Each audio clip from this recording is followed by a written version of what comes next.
Harmony between men and women is not only the foundation of cultural health, but it's the resolution for many of the internal mental health challenges which we're facing in a society which seems to have disregarded the fundamental differences between the two parts of humanity. I'm not just talking in a romantic sense, I'm talking in a family sense. In terms of friendships, in terms of workplace environments, we have such little understanding of what femininity and masculinity mean, and when it comes to the inflamed libido, this keeps us trapped in cycles of perpetual, chronic overstimulation, chasing, grabbing, reaching, projecting, and fundamentally keeping us isolated as bitter, resentful men who can't find the right woman, and bitter, resentful women who can't seem to get a guy that cares about them for who they actually are. In this episode of Inner Work Essentials, we're going to be drawing upon some of the information from Cupid's poisoned arrow, from habit to harmony. In sensual relationships, I'm going to be using the word sensual in place of the word which has an X in it because YouTube doesn't like that word, and I might be flagged for inappropriate content, and God forbid if I dare say anything positive about masculinity or femininity as two polarities which complement each other. It's quite a charged space. You can see that it's something which is close to my heart.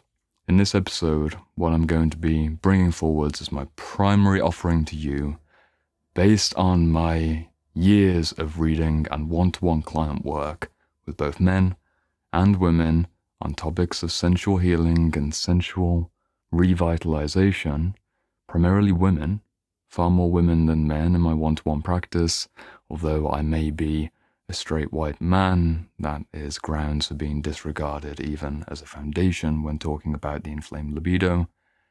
I just want to share some ideas. I just want to calm down the conversation and invite a step-back perspective of how we can create more harmony between men and women in a society which, in the healthy aim of equality, has almost reduced a colourful spectrum down to a limited grey zone of neutrality and one-size-fits-all sensuality. And I disagree with this fundamentally and entirely. There are two movements that I see taking place in the 2020s amongst men and women. I'm going to use the metaphor of a clam opening with a pearl inside. This is something that you may have noticed yourself. It's something which I see on Instagram, in the sister circles, and something which I see in the men's movement, both in the healthier and unhealthy variants of both of these. Generally speaking, you'll see this, you can disagree, I'm making generalizations. In the women's movement, there is a healing push or a healing opening towards visibility and empowerment via more. And in the men's movement, there's a healing pull and retraction, which demands less. How does this work? Well, within the women's movement, you'll see things like sensual revitalization. You'll see dancing. You'll see self-love in the form of physical stimulation, particularly with a period of time where it's healthy to go for the big O experiences, to reclaim the multi-orgasmic states of womanhood. This is a healing opening. This is shining and allowing that sensual core to be seen and to be celebrated.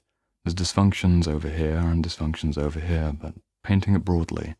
Within the male movement, something which is happening is restriction, closing. Men are realizing that they have been frivolously spending their power on weak substitutes for a genuinely sensually fulfilled lifestyle.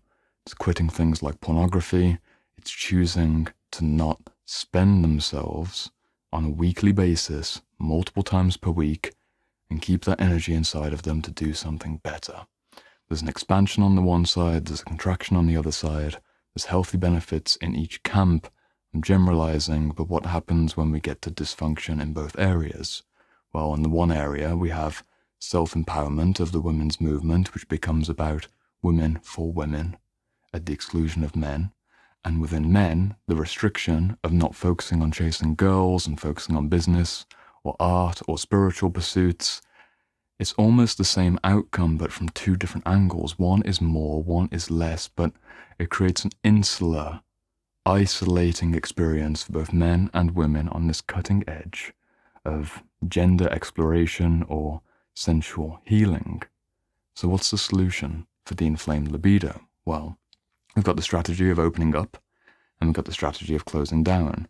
And of course, a healing path is a spiral between the opposites.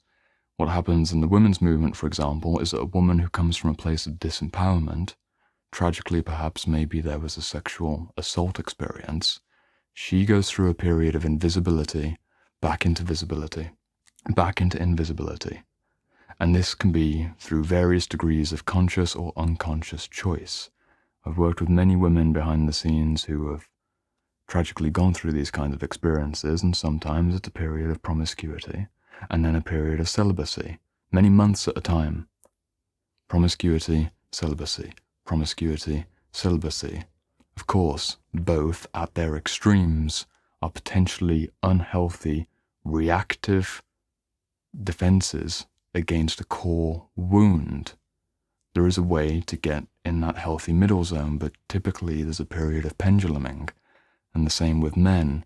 Men, especially a man who's maybe coming into his prime, he's maybe in his 20s or 30s, and he's had some success in the world, he realizes that his deadened heart and his lack of spirituality, his lack of soulfulness, his lack of creative aesthetic meaning is actually void. It's that sense of hollowness that never really fills, and of course, he chases the women who seem to offer the solution, which is their fluidity and maybe their emotion and their expressiveness and their softness. I'm generalizing. The pattern is nonetheless there. So they close off, they focus in, they retain themselves, they put their energy elsewhere, and potentially they then develop an aversion from women overall.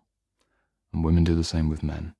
This isn't harmony, this is isolation, which for a healing period can be appropriate, but eventually the outcome that we should be aiming towards is to better understand the masculine-feminine dynamics which lead us away from loneliness.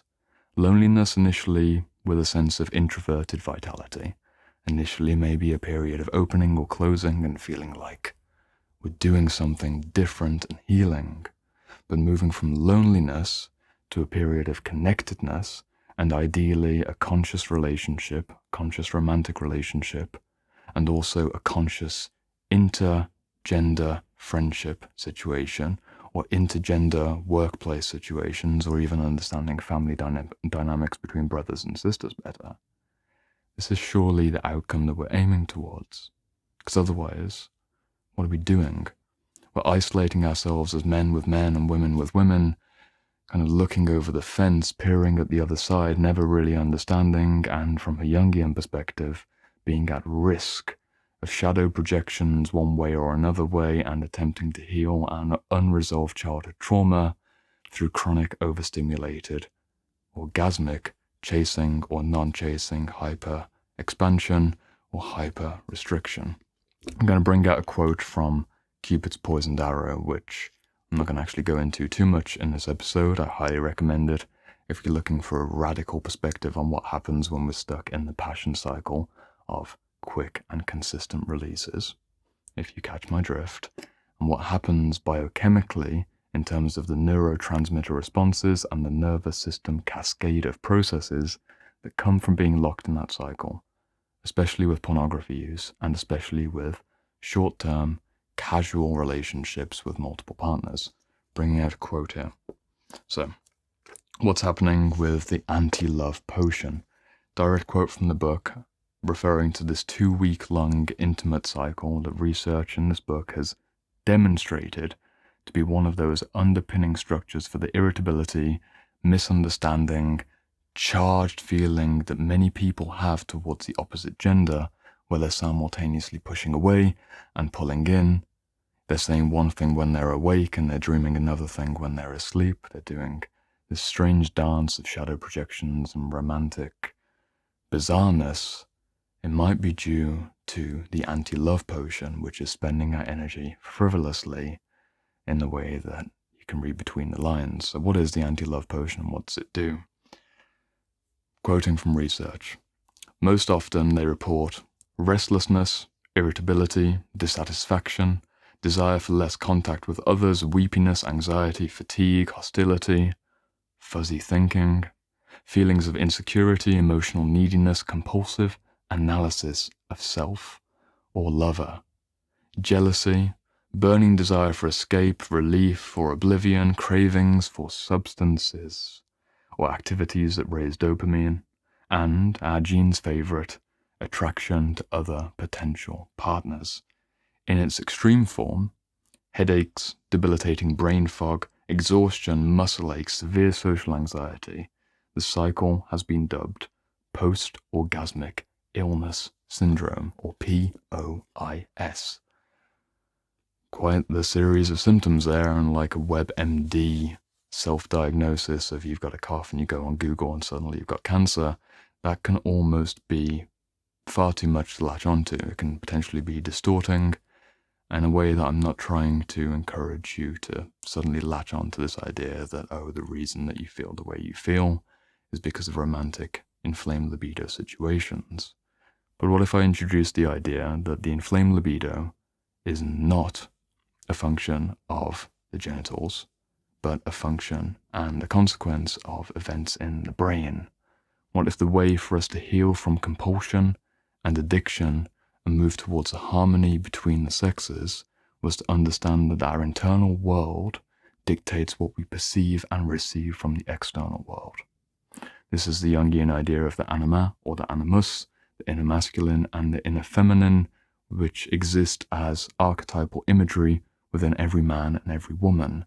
And of course, to the degree to which we've explored those kinds of complementary archetypal figures within ourselves, that will really change the way that we engage with men and women in the lives and the world around us. What's the invitation? The invitation for this video is to understand that the inflamed libido can be resolved, can be quieted down, can be skillfully worked with in the degree to which we're willing to look at the unresolved sensual wounding and strange narratives that we may have inherited from society or from our family or from previous difficult situations which we've yet to unravel. Ultimately, my passion, which I hope is obvious from this series, we're almost reaching the end of it now, is that I want men and women to get along, not just casually, not just in the sense of they come together for a night of passion or they have polite banter at the workplace. I want men to be strong, I want women to be strong, I want men to be vulnerable and powerful and women to be the same in a way which is appropriate for both men and women. I'm not trying to bring a radical conservative approach to traditional gender roles, but I'm inviting more awareness of some of the fundamental differences between men and women in a general sense, which we seem to have forgotten. We seem to be hooked on this idea that minimizing the differences between the sexes is the way that we can get equality and harmony, whereas the reality is that if we truly allow polarity to complement each other, that's where we're going to get a lot more understanding of both the women or men in our external world and the women and men inside of us from an archetypal parts-based perspective.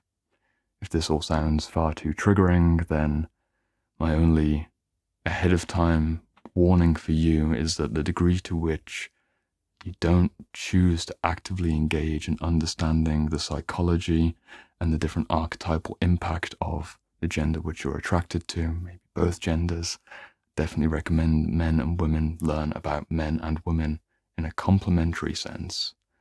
The degree to which you don't do that research, the degree to which you ignore the differences and attempt to live in this muted grey zone, is the degree to which you and I will both contribute to the sense of societal destabilization and continual shadow conflict between men and women, which, in my opinion, will completely fuck us up.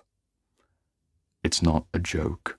We are reaching a significant crisis point, And we need to do this work so that our children and our grandchildren can have a healthy understanding of what it means to be a little boy or a little girl in a world which is telling them there's no difference. The inflamed libido can be healed, and it starts from the inner work where you realize what is the projection of the man or the woman which you're chasing, and how can you fulfill that in yourself. If you're looking to take it to the next level with the self-love, then join me over on the next episode of Inner Work Essentials, where we're going to be talking about the discipline of self-love with Sam Keen's book, The Passionate Life, which looks at the maturation of passion and commitment and connection between men and women. This is the first episode of 3 episodes on sensuality. Click on over there, and I will see you so we can learn a bit more about self-love and what that really means.